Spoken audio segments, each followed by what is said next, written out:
If you're watching this video, you already know that gyro aiming is awesome. The thing is, most games don't allow you to use it, and even when they do, they leave a lot to be desired.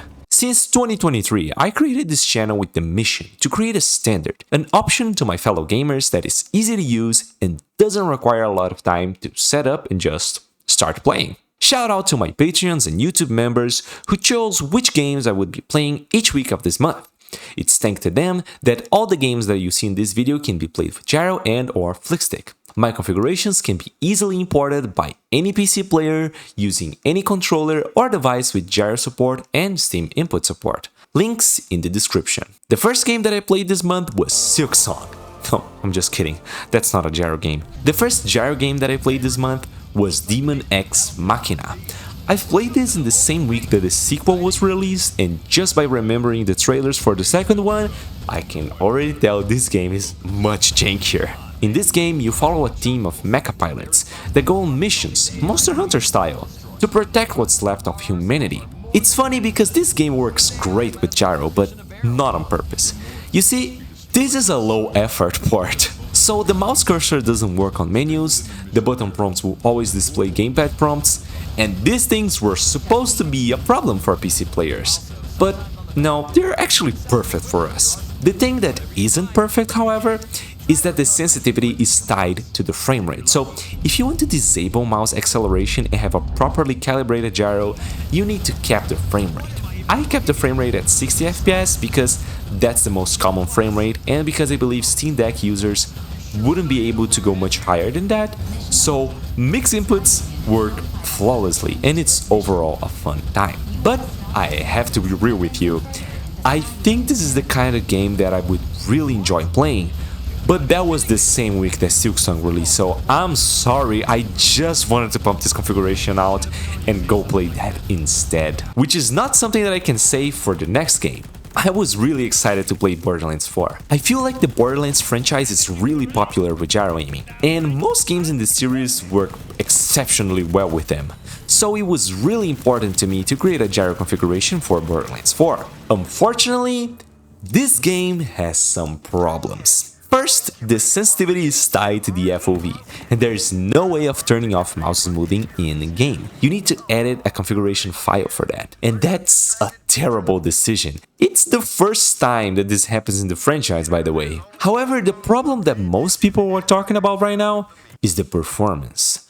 Not even the most expensive gaming rigs can run this game properly. And you would think that there is nothing more to add to the pile of complaints about performance, right? Well, check this out. Mixed inputs are the ability to use gamepad and mouse inputs at the same time. Usually the most common problem with that is that the UI will flicker between gamepad prompts and keyboard and mouse prompts. This does happen in this game, but look at what else happens. I just opened up the game. This graph on the left shows if there's a dip in performance. If the current frame stays on the screen for longer than it should, the graph will spike. Now watch what happens if I try to change weapons with a mouse. Nothing, as it should. Now, I just connected my controller, and I will open up the menu for the first time since opening the game. And the game just freezes for multiple seconds. And if I go back and try to change weapons now, the game stutters. The funniest part is, this only happens with this button. Mixed inputs works fine otherwise. This is the only button that does this.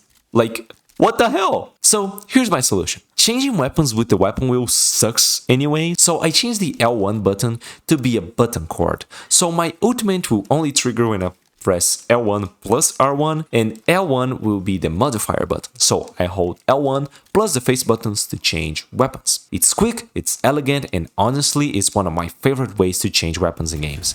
I do not know why this isn't an option on most games. Anyway, I never seen a game do that before, and the worst part is, the game is awesome, actually. It's by far the best Borderlands game. The jokes are actually funny, the story is good, the difficulty actually exists, even at the very beginning of the game. The loot is cool, the guns feel awesome, even the bad ones. And I am filled with the deep desire to test and explore, more than I ever felt on any other Borderlands game. And I've been playing this franchise for like 10 years. It doesn't make sense how such a great game can release in a state like that. Hopefully, these problems will be fixed soon. For now, my configurations will probably freeze the game every time you open a menu, and I am working on a keyboard and mouse configuration to fix these issues, but I'm having trouble getting comfortable with it. I believe these problems will be fixed in due time, so please be patient. Whew, that was a long one. Dying Like the Beast is funny, because it has more than one similarity with Sonic Unleashed. The protagonist is voiced by Sonic's voice actor, also known as Roger Craig Smith. You go beast mode, and there are day and night cycles, and you run on rooftops. They don't even know what they've unleashed.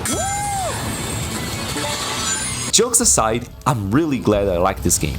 I already beaten the first one years ago, and I know this is a fan favorite, but I wasn't much of a fan, sorry. But this one is awesome. Going full parkour in an open world with zombies chasing you and friends by your side, it's really awesome. And the difficulty is no joke either. My friend and I were playing on normal mode and we were dying fairly often. It's the true sequel to the first game. My only complaint about the design is that there is so much stuff for you to collect that you will spend more time looting every nook and cranny than running around killing zombies. And like, I'm sure they know this isn't the most fun part of the game because the trailers have none of that. Anyway, this game doesn't work with gamepad and mouse inputs at the same time, so I had to adapt every keyboard binding to work with the controller.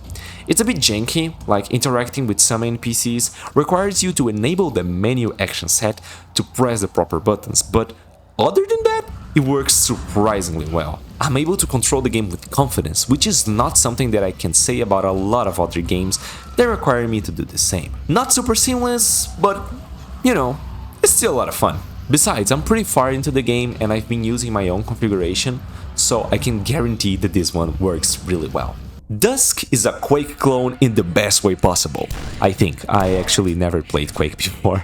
Unless you count Doom the Dark Ages as a Quake clone, because that has more in common with Quake than Doom, but I digress. I do know a lot about it just by loving video games and consuming every bit of information that I can about this media. So I quickly realized that I can go really freaking fast if I move diagonally. So within seconds, this game made me really want to learn how to bunny hop. Chat, am I doing it? Is this how you do it? This is pretty fun.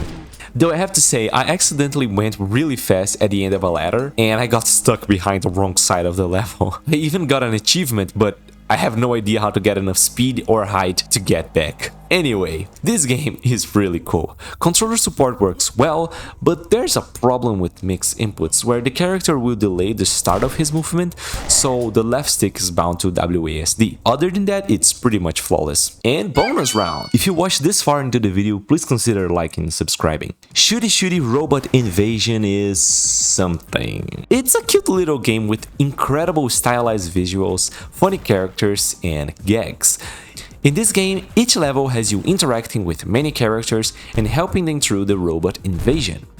I gotta say, this game is pretty simple, but I really love that pressing the jump 2 times make you do this cool dive, and if you hit a wall or an enemy, you just bounce off of them. It feels really good. The same is true for the dash as well, though I have to say, I wish I could increase the FOV and make the non-interactable characters less opaque, because if they are close to the camera, it's really hard to see what I'm doing. I did get a review code for free, but this game is really cheap and it's 25% off right now on the autumn sale, so I decided why not, right? It seems like a simple enough game to make a configuration for.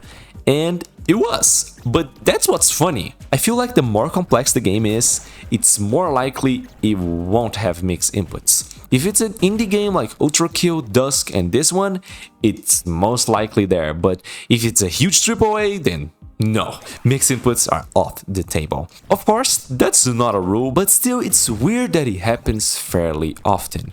Anyway, if you like what you're seeing, please check this game out. I'm sure the team will love the support.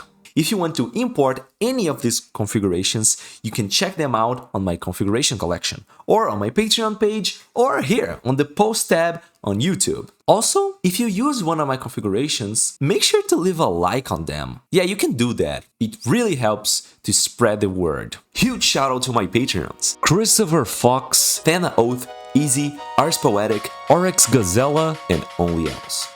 Like and subscribe, and I see you next time. Thank you so much for watching.